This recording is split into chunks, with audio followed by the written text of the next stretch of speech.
may isang matanda na nagtitinda ng mangga. Maya-maya ay may lumapit na babae at nagtanong, "Manong, magkano ang isang mangga?"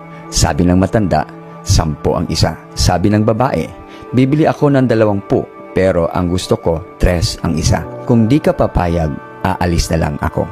Sumagot ng matanda, "Sige ma'am, bilhin nyo na lang po sa presyong gusto ninyo. Wala pa akong benta sa araw na to." At bumili nga ang babae. Pagkatapos niyang bumili, pumasok ang babae sa sikat na restaurant sa syudad para bumili naman ng kanyang pagkain. At ang tanong niya, "Magkano ang pagkain nyo?" Sumagot ang cashier, 450 lahat ma'am. Nagbayad ang babae ng 500. Sabay-sabi, "Sayo na ang sukli."